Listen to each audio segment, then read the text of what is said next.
Hi there, it's Pete Thorn. Hey, welcome to my studio and welcome to my video on the Vibe Machine version 2. Terrific sounding vibe pedal from the nice folks at Drybell in Croatia. I did a video demo of the first version of this pedal. It's been at least a couple of years since I did that. Thought it was a really great sounding vibe pedal. I loved it. So I was excited to check out this version. Basically what they've done is they've taken all the great tones of the original version 1, moved them into this pedal, and then offer now a whole range of new functionality features as well as some tonal tweaking features on this new version 2 pedal that weren't on the original version. So first up, I want to keep this video mainly about music, as is sort of my style. For all the new functionality features and things that you can do with this pedal, go to the Drybell website for sure, and also check out a bunch of the videos they've uploaded to their YouTube, because there's just some terrific detailed videos that show you how to get the pedal to go into different modes in order to control it different ways and do some really neat things. Just saying a little bit about it, they've sent me this nice little foot switch here. This plugs in just via standard guitar cable to the side of the pedal right here, and this will allow you to do things like tap tempo, so you can control the speed of the vibe via the switch, or you can ramp up and down between two different speed settings. That's really cool. You can also do things like bypass the pedal remotely. So let's say you got the pedal mounted in a rack, like you've got a switching system or something like that, and then you want to just be able to turn it on and off on the fly without using a loop and a switcher or something like that. You can do that remotely with this switch. So all kinds of functionality stuff that they've included in this pedal. So once again, yeah, go to their website to really get in depth into that stuff. I will talk about now some of the tone tweaking stuff that they've included in the pedal, and I'm going to show you some sound examples of this stuff in a minute here. Let's talk about the features of the pedal that were on the original version 1 first, the basic controls. So you've got a speed and intensity control here for the vibe sound itself, and then you've got a switch here to go between the chorus setting, kind of that standard chorusy vibe sound, and the vibrato setting, which is like the ugly little stepsister setting on a vibe that not a lot of people seem to use, but it's I think grossly underrated. It can be really cool. So I'm going to show you what the vibrato sounds like in this pedal as well as chorus mode in a second here. Now, you've got another switch here, and this is a really cool feature. There's 3 settings: original, bright, and custom. So what this does is it varies the input impedance of the pedal, which is going to vary up the tone of the pedal quite a bit. In the original setting, original vibe units had quite a low input impedance, which would affect their sound. They sounded quite dark, and they didn't actually really use the full range of the pickups of your guitar. They had a low input impedance and your guitar's high impedance. The way that those two things would match up just created kind of a darkening effect, really.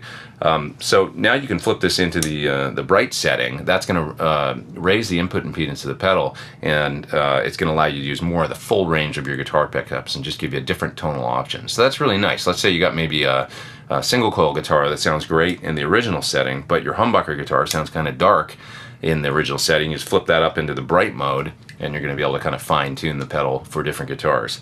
Then there is custom mode. Flip the switch all the way up. Custom mode, via a little mini trim pot on the side of the pedal here, allows you to actually fine-tune that impedance. So you can sweep between the original setting and the bright setting. If maybe there's somewhere in the middle that is right for a certain guitar you've got, you can set it up for that and just flip it up into custom mode whenever you use that guitar. Some of the other mini pots that you can tweak using a little screwdriver they provide. There's a chorus pot. What that does is it sort of affects the depth.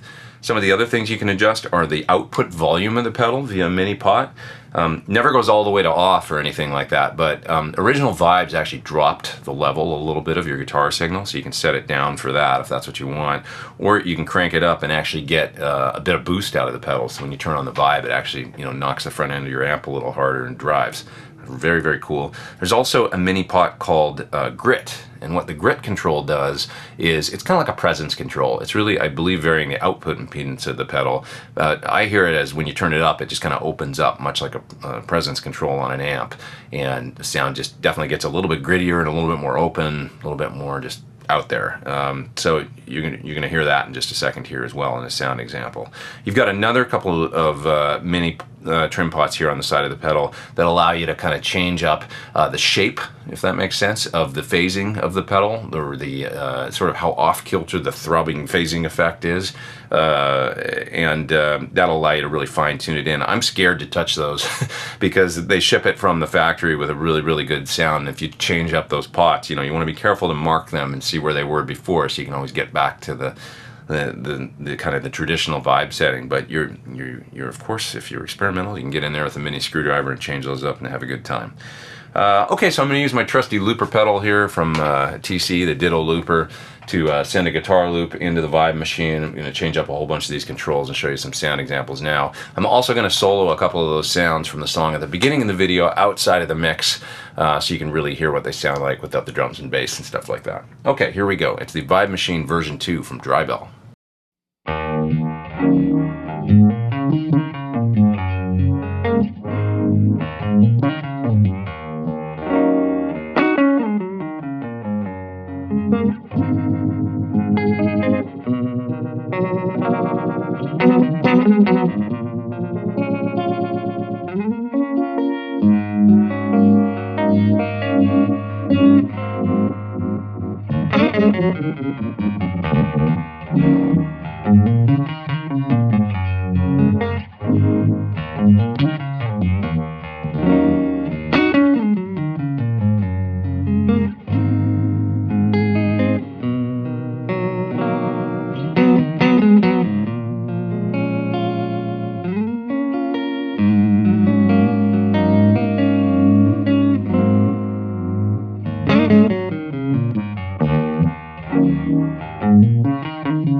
Alrighty, thanks for watching my video on the Drybell Vibe Machine version 2. Terrific sounding vibe pedal with all kinds of tone tweaking options. Should be the last vibe pedal you ever need, and I really dig it.